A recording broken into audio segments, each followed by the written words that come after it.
ቆይ ምን ይሁን ምን ይፈጠር ነው የሚሉት እነዚህ ሙስሊሞች? ቆይ የመልስ ምስጥ አረ ምን አይነት ጉደኛዎች ናቸው?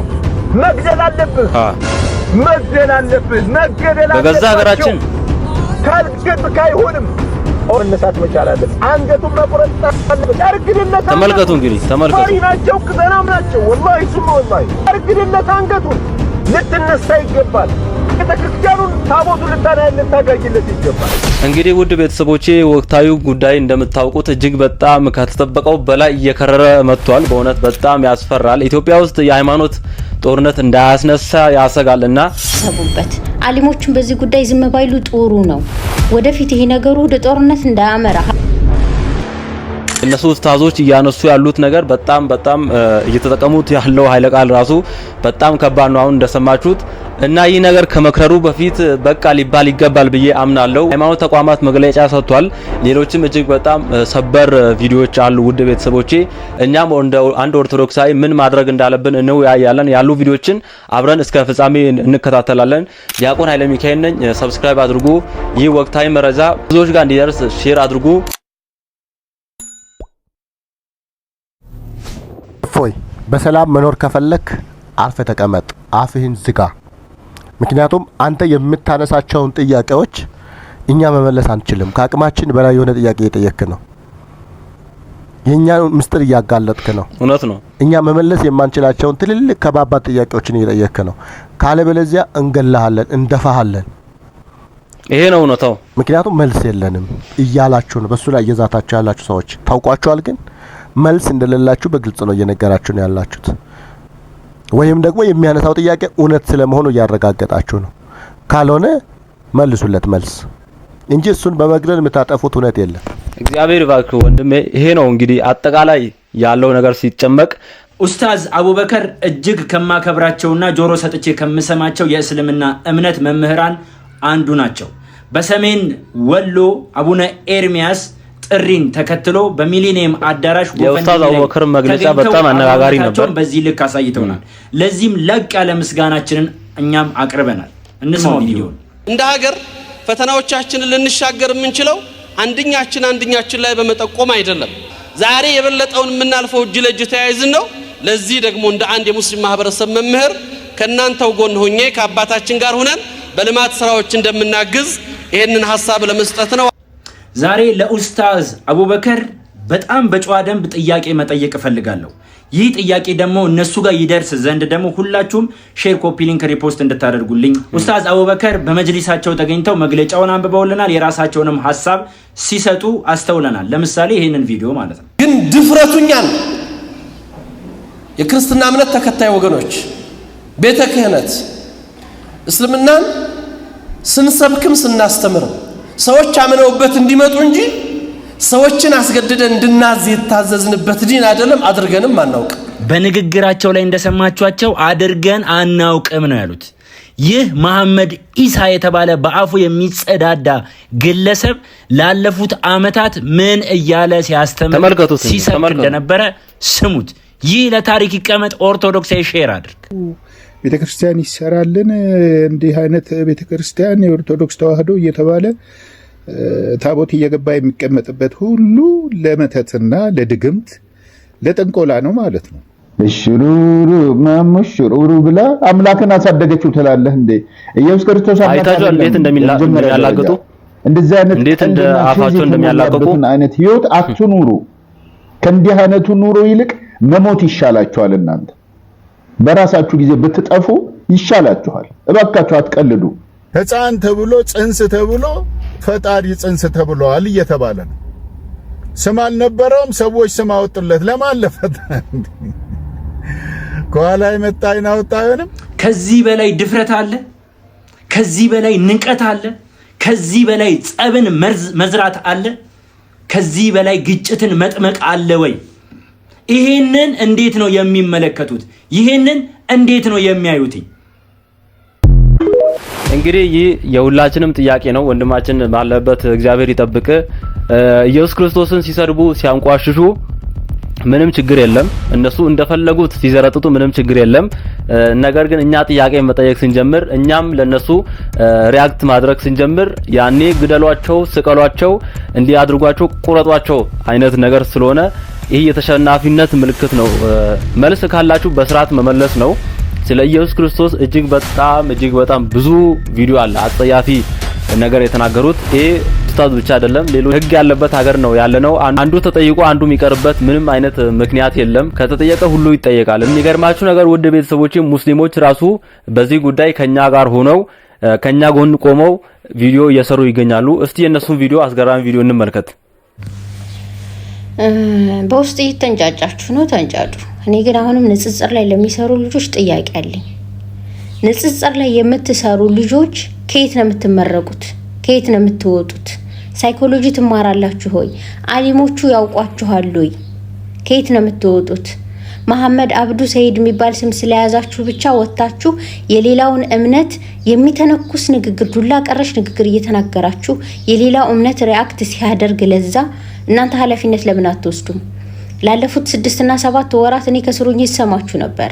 በጣም መጥፎ ማለት ዱላ ቀረሽ ንግግር ነው የምትናገሩት። ሴንሲቲቭ ፓርት መርጣችሁ ስታስቀይሟቸው ቆይታችሁ አሁን ላይ ይሄ ሰው የተናገረውን ንግግር መጥፎ ሆኖ እንዳይታያቸው አድርጋችኋል። ይሄ እናንተ ስራ ውጤት ነው። ግን ያኔ ላለፉት 6-7 ወራት እኔ ስሰማችሁ እየታዘብኩ የነበረው ለምንድን ነው ህዝበ ሙስሊሙ ዝም የሚለው?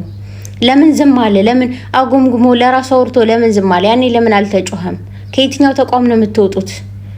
በዛ ላይ ደግሞ ይሄ እናንተ ከላይ ሆናችሁ ስታስተምሩ መጽሐፍ ቅዱስ ቁርአን ከፍታችሁ ስታስተምሩ ከታች ያሉ የሚከታተላችሁ የተለያየ አይኪው ያለው ሰው ነው የሚከታተላችሁ። የአንደርስታንድ የማድረግ እንትኑ የተለያየ ነው ሰው የሚሰማቸው ማለት ነው። አግሬሲቭ ሆኖ የሚሰማለ፣ ፔሸንት ሆኖ የሚሰማለ፣ ይተማራል፣ ያልተማራል።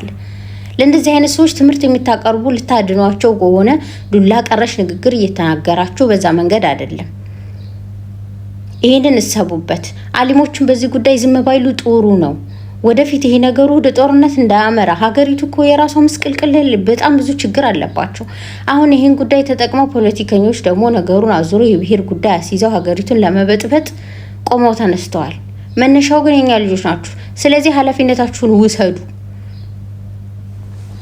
እግዚአብሔር ይባርክሽ። እንግዲህ እንዲህ እየበራላችሁ አንዳንድ ሙስሊሞችንም እያየን ነው። ጥፋቱ የኛ ነው፣ መነሻው የኛ ነው እያለች ነው። እንግዲህ በግልጽ ከአፏ እንደሰማችሁት ቅድም እንዳልኳችሁ ነው። ይሄ ነገር ከሮ የሃይማኖት ነገር ምን ያህል ሴንሲቲቭ እንደሆነ ሁላችንም እናውቃለን። ከሮ ሀገራችን ወደ ማትወጣበት ጦርነት እንድትገባ ማናችንም አንፈልግምና ነገሮችን ንግግር ለመፍታት ብንሞክር ጥሩ ነው ብዬ አስባለሁ። ፎይን እንገላለን፣ እገሌን እንገላለን፣ አዋጣም ለማንም። በቃ እስቲ አሁን ሌላ ሙስሊም እዚህ ጋር ይታየኛል፣ እሱ እንመልከት። እናንተም ሀሳብ አስተያየታችሁ ኮሜንት ላይ ማስቀመጣችሁን አትርሱ ቤተሰቦች። አሰላሙ አለይኩም። የሰላም አለቃ የሆነ የኢየሱስ ክርስቶስ ሰላምና ጸጋ ይብዛላችሁ። እስልምና የለቀቁበት ነገር ልንገራችሁ። አንደኛ ላይ ሱራ መይረም 19 ቁጥር 71 ላይ ከናንተ ወራጅ እንጂ አንዳች ሰው አይቀርም ይላል።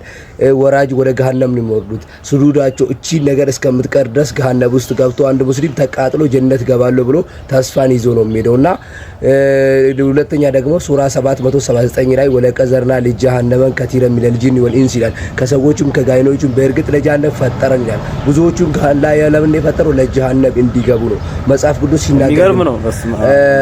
አንደኛ ዮሐንስ ምዕራፍ 5 ቁጥር 13 ላይ እናንተ በእግዚአብሔር ልጅ የምታምኑት የዘላለም ሕይወት እንዳላችሁ እንድታውቁ እንን ጽፍላችኋለሁ ይላል። እና የዘላለም ሕይወት የሚገኝበት በእስልምና አንድ ሰው ተስፋ የለውም። የዘላለም ሕይወት መኖሩን ብትነግረው አንድ ሙስሊምን የት ነው የምገባ ብለው ብትጠይቀው አላህ ያውቃል ይላል። ከዛ ወደ ዘላለም ሕይወት አንተን የወደደ ወደ ክርስቶስ ነው። ኢየሱስ ይወዳችኋል። የሰሞኑን የእፎይን ጉዳይ ስመለከት እጅግ በጣም ነው ያዘንኩት። ይህ ነገር እንደሚፈጠር ስለማቅ ከወራት በፊት ለእፎይ አናግሬው ነበረ። ማለት ያለብኝም በወንድማዊነት አናግሬውም አሳውቄው ነበር። ይህ ነገርና ይህ ቀን እንደሚመጣ 100% እርግጠኛ ነበርኩ። በእውኑ እስኪ እንደ ኦርቶዶክስ የተሰደበ አለ ወይ? ኦርቶዶክስን ያልሰደበ አለ ወይ? ፕሮቴስታንቱ ብትነሱ፣ ሙስሊሙን ብትነሱ እንደ ኦርቶዶክስ የተዛተበት፣ እንደ ኦርቶዶክስ የተገደለ፣ እንደ ኦርቶዶክስ የተሰደበ የተንቋሸሸ አለ? የለም። ዛሬ ይሄ ልጅ ያነሳቸው ጥያቄዎች መልስ መመለስ ሲሳናቸው ጥያቄው ፊት ለፊት መቆም የከበዳቸው ግለሰቦች ዛሬ የተለመደው ማንነታቸውን ግብራቸውን በማሳየት ይሄን ልጅ ለመግደል ለማስፈራራት መነሳታቸው እጅግ አጸያፊ ነገር ነው። ከዚህ ጎን ሁሉም ኦርቶዶክሳዊ ይቆማል። ማንም ወደ ኋላ የሚል የለም። ማንም ወደ ኋላ የሚያፈገፍግ የለም። ሲኖዶስም ሆነ የሃይማኖት ተቋማት ይህን ነገር አጽንኦት በመስጠት የሃይማኖት ተቋማት የሚሰጠውን መግለጫ ተመልክቻለሁ። እስከዛሬ ኦርቶዶክስ ሲሰድቡ የነበሩ ግለሰቦች ዝም ተብለው ወንድማችን ላይ የተነሳው ነገር ግን እጅግ አጸያፊ ስለሆነ ሁሉም ኦርቶዶክሳዊ ከጎን እንደምንቆም ላሳውቅ እወዳለሁ። ከጎን ነን። በእውነት እግዚአብሔር ካንተ ጋር ይሁን። እፎይ ወንድማችን፣ እኔ ከመቶ በላይ መረጃ መጻፍቶችን ከፍቼ ላሳያችሁ እችላለሁ። በእስልምና ወንዱ ልጅ ሊጥ አብኩቶ ወሲብ ማድረግ ይችላል። ሊጡን አበዱ። እንደዚህ መረጃ ሳመጣባቸው ሴቷ ቆዳ መጠቀም ትችላለች ይላል። ቆዳውን እንደ ወንድ ብልት ቅርጽ ሰርታ መጠቀም ትችላለች ይላል። መረጃውን ሳመጣ ይገደላሉ።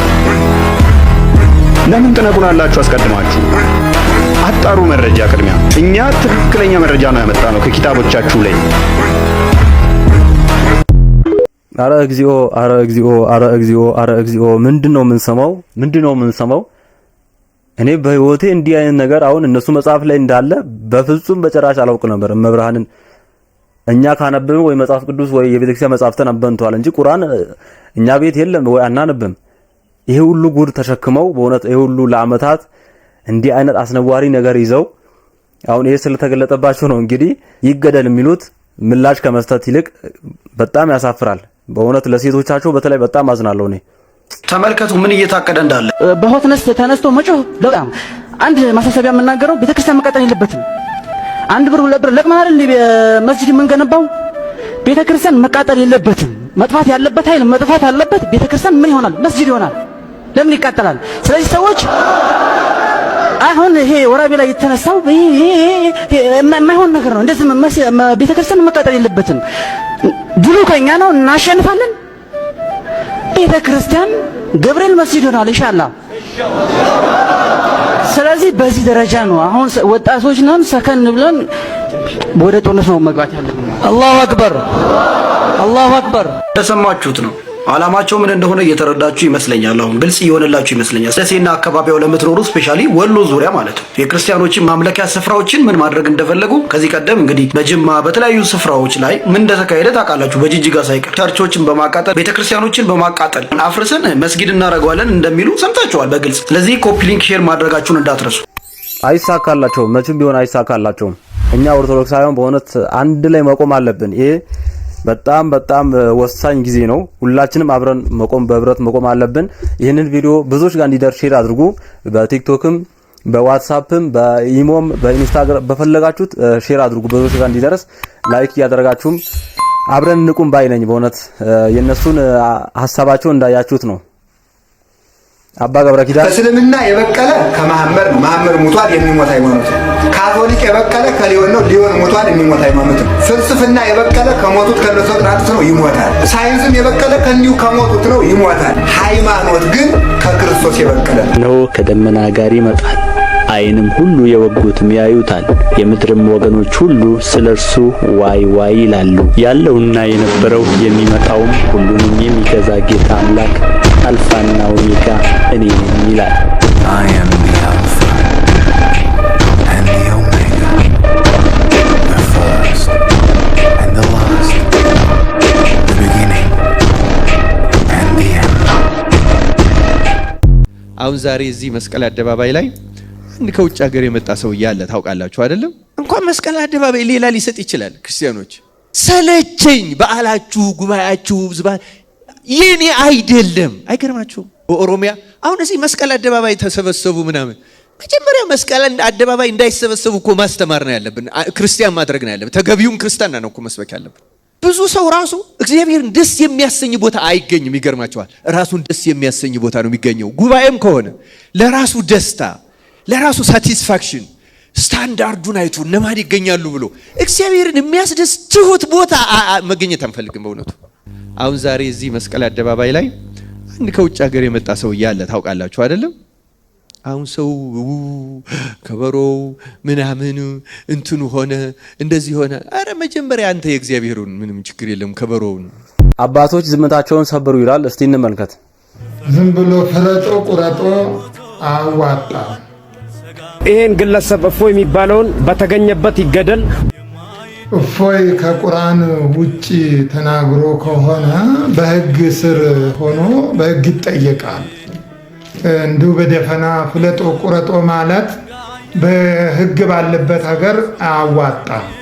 እሱ ለህግ ሲቀርብ ደግሞ በእናንተ በኩል ደግሞ በእግዚአብሔር ላይ ያላገጡ በእኛ ሃይማኖት፣ በእኛ ምእመናን፣ በእኛ ካህናት ችግር የፈጠሩ ያላገጡ ለህግ ይቀርባሉ፣ ለፍርድ ይቀርባሉ። ህግ ለሁሉ እኩል እስከሆነ ድረስ ተመልከቷቸው። እግዚአብሔር ብልት ይለካል። በጣም ያሳፍራል። እግዚአብሔር ያሳፍራል። በእውነቱ ባለጌ ነው። በጣም እግዚአብሔር ባለጌ ነው። የምር ባለጌ ነው። በስተክል ባለጌ።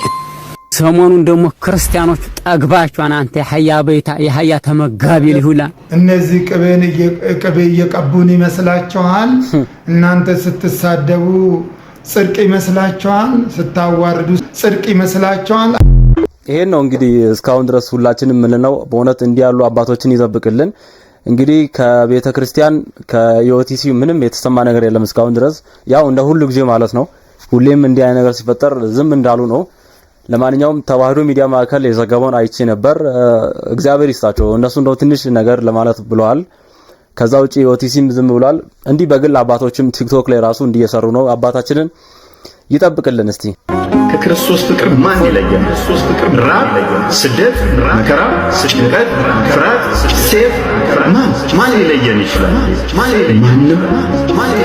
ምክንያቱም ቀኑን ሙሉ ስለአንተ እንደሚታረዱ በጎች ተቆጠርን። በዚህ ሁሉ ነገር ከአሸናፊዎች እንበልጣለን።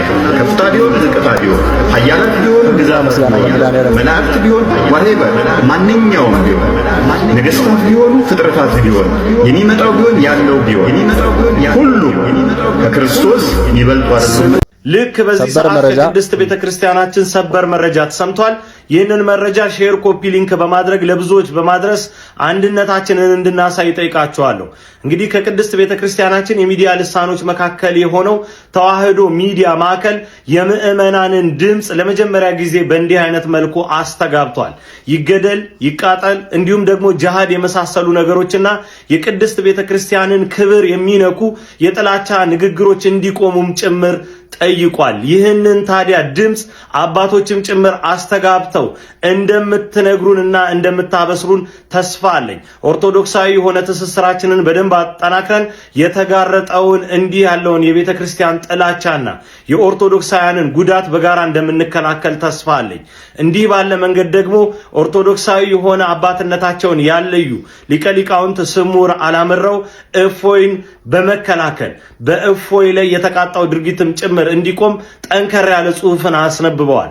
አክት ሳይሆን ሪያክት ነው ያደረገውና በአስተምህሮቶች ጉዳይ ራሳችሁን በደንብ አጠናክራችሁ ቅረቡ ሲሉም ሊቀ ሊቃውንት ሞግተዋል። እንዲህ ባለ መንገድ ደግሞ የተለያያችሁ መምህራን፣ ካህናት፣ አባቶችም ሐሳባችሁን እንደምታሰፍሩ አንጠራጠርም። ስለደረስንበት ነገር እግዚአብሔር አምላክ ስሙ የተመሰገነ ይሁን። እኔም እፎይ ነኝ። መላው ባለማህተብ እፎይ ነው። ሁላችሁም አንድነታችሁን አሳዩ ለእፎይ። እኔም እፎይ ነኝ እያላችሁ እዚህ አጋጣሚ ሐሳብ አስተያየታችሁ ኮሜንት ላይ አስቀምጡልኝ። እሱ ላይ የሚመጣ ነገር ሁላችንም ኦርቶዶክሳዊ ላይ የሚመጣ ነገር ነው። የኢትዮጵያ ሃይማኖት ተቋማት ጉባኤ ዘለግ ያለ መግለጫን ይዞ ወጥቷል። ሰሞንኛ ሶሻል ሚዲያ ላይ የእምነት ጸብ እስኪመስል ድረስ ብዙ ግለሰቦች በሃይማኖት ተቋም ስር ሆነው ሌላውን ሃይማኖት እየወረፉ የቀረቡበትም ሁኔታ አለ። ታዲያ ለዚህ መፍትሄ ያለውን ሐሳብ አስቀምጧል። እንዲሁም ራሳቸው የሚተዳደሩበት ህጎችንም ማሻሻያ አድርጓል። ሃይማኖታዊ ንጽጽር የሚባለውም እጅግ በጣም የሰከኑ በሰል ያሉ አባቶች ስርዓትና ዲሲፕሊን ባለው ዶግማዊ ውይይት የሚያደርጉበት ነው። ሰሞኑን ግለሰቦች እያደረጉ ያሉት ነገር ልክም አይደለም፣ ተቋማዊ ይዘትና እይታ እንዲኖረው አድርጓልም ሲልም ገልጿል። ታዲያ በሰሞኑ ክርስቲያንና ሙስሊም መሃል ችግር የተፈጠረ እስኪመስል ድረስ ነብዩ መሐመድ ሰለላሁ ዐለይሂ ወሰለም እንዲሁም በጌታችን በመድኃኒታችን በኢየሱስ ክርስቶስ ላይ የሚዘባበቱ ጸያፍ ቃላትን የሚናገሩ ለጸብ የሚያነሳሱ ድርጊቶችን የሚሰሩ ግለሰቦች አሉ። እዚህ ሕጋዊ እርምጃ እንዲወሰድ እንፈልጋለን፣ የሕግ አካላት ትብብር እንድታደርጉም ሲሉም ጥሪ አቅርበዋል። እዛም ባሻገር የትኛውም ግለሰብ ጽዩፍ ቃል እንዲሁም ጸብ የሚያነሳሳ ሌላ ቤተ እምነትን የሚነካ ከሆነ በራሱ ቤተ እምነት እንዲቀጣ ሕግም አሻሽለው መተዳደሪያ አድርገው አስቀምጠውታል። የሆነ ሆኖ ግለሰቦች የሚሰሩት ስህተት ህጋዊ አግባብ ባለው መንገድ መጠየቅ እንጂ ሌላ ስህተትን በስህተት መስራትም ልክም አይደለም ብለውም ተናግረዋል። ከዛም ባሻገር በተያዝነው የአብይና ረመዳን ጾም ሁሉም ምዕመን ለንስሐ ዝግጁ ሆኖ ጸሎቱን እንዲጸልይና የራሱን ሃይማኖት ስብዕና እንዲያስከብርም ጥሪ ቀርቧል። እናም የሀገር ሰው ሰላም ለሀገራችን፣ ሰላም ለህዝባችን። ማናችንም ብንለው እንደየግላችን የምናደርገው የእምነት እንቅስቃሴ ተጠያቂ እንሆናለን እንጂ አንዱን በመወረፍ የሚመጣ ክብርም የሚመጣ እምነት አስተምሮም የለም። ስለዚህም ሁላችንም በየቤታችን ሰከን ብለን ወደ ቀልባችን ተመልሰን የራሳችንን እምነት አጠንክረን የምንሄድበትን መንገድ እንፍጠርላል። እግዚአብሔር ያክብርልን። ሰላምን ማይፈልግ አለ ብዬ አላስብም። ኦርቶዶክስ ሁሌም ሰላምን የምታስቀድም እምነት ናት። ግደለው ስቀለው እኛ አይደለም የምንለው እንደዚህ አይነት ነገሮችን ማን እንደሚል ይታወቃል። ከዛኛው ወገን ያሉ ኡስታዞችም ሆነ ትላልቅ ሰዎች የሃይማኖት ተከታዮች ማረፍ አለባቸው ብዬ አስባለሁ። ሁላችንም ሰላም ፈላጊዎች ነን። ያሉ ነገሮችን በመረጃ በማስረጃ በቃ ቀርቦ ሁሉም ይከሰስ ይጠየቅ፣ ያጠፋ በህግ ይጠየቅ ባይነን። እኛ ውስጥም ያሉ ከዛም ያሉ በመረጃ ይቅረብና ይጠየቁ። እፎይም ያለ መረጃ የተናገረው ካለ ይጠየቅ። ሌሎችም ኢየሱስ ክርስቶስን ክብርና ምስጋና ለስሙ ይሁንና አቃለው እየሰደቡ በጣም እኔ ለመናገርም በኔ አፍ ለመናገርም አልደፍርም ክርስቶስን በምን አይነት መልኩ እንደሚገልጹ እና እነሱም ይጠየቁ። እፎይም ስተት ካለበት ይጠየቅ። ይሄ ነው የኔ ሐሳብ። ውድ ቤተሰቦቼ የሚሰማችሁን ስሜት ኮሜንት ላይ አስቀምጡልኝ። ትንሽ ስሜታዊ አድርጎኛል በእውነት አምላካችን ክርስቶስ ላይ በተለይ የተናገሩትን ቪዲዮ ካየው በኋላ ልክ አይደለውምና በጣም ነው የሚያስጠላው። ለማንኛውም እስቲ አንድ የመጨረሻ ቪዲዮ ዘምረን የዛሬ ቪዲዮአችንን እንጨርሳለን። እስቲ አጠቃላይ ሙስሊም ካሁን በኋላ የመልስ ምት መስጠት መቻል አለብህ። መግደል አለብህ። የቅድሙ ሰውዬ መግደል አለብህ። መገደል አለባቸው። ካልገድክ አይሆንም። መነሳት መቻል አለብህ። አንገቱን መቁረጥ አለብህ። ጨርግድለት አንገቱን። ፈሪ ናቸው፣ ቅዘናም ናቸው። ወላሂ ሱማ ወላሂ ጨርግድለት አንገቱን። ልትነሳ ይገባል። ቤተክርስቲያኑን ታቦቱን ልታጋጅለት ይገባል። የታባቱ